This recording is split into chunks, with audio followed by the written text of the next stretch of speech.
ભાવનગર મહાનગરપાલિકાની ઘોર બેદરકારીનો ભોગ બની કાર અને ખાડામાં ફસાઈ ગઈ.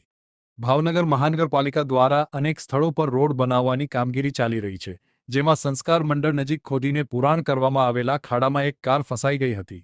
આજે વરસાદ થતાં સરખી રીતે પુરાણ નહીં કરવામાં આવેલ રોડની સાઈડમાં ફરી ખાડો પડી ગયો હતો, જ્યાંથી પસાર થઈ રહેલી કારના ચાલકને ખાડાનો અંદાજ નહીં આવતા કાર ખાડામાં ફસાઈ ગઈ હતી, જે કારને ક્રેનની મદદથી બહાર કાઢવામાં આવી હતી.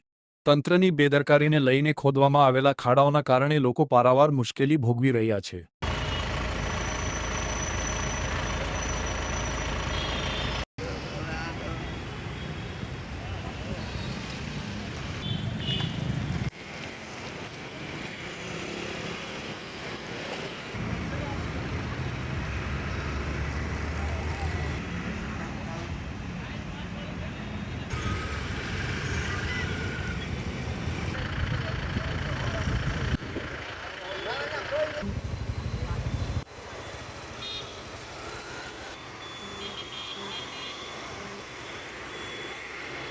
શું નામ તમારું? મનીષભાઈ દવે છે.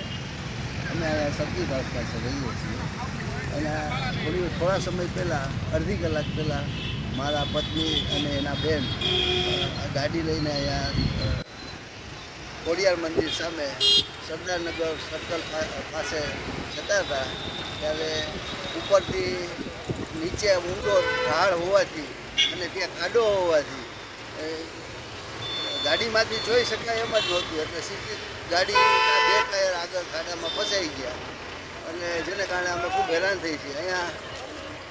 અહીંયા કોઈ પણ જાતનો સાઇન બોર્ડ નથી કે ખાડો છે એની કોઈ નિશાની નથી, જેથી અમને આ બચી જ ગયા અમે તો કુદરતી. બાકી નુકસાન તો હવે ગાડીને જે થયું છે એ તો ખબર પડે.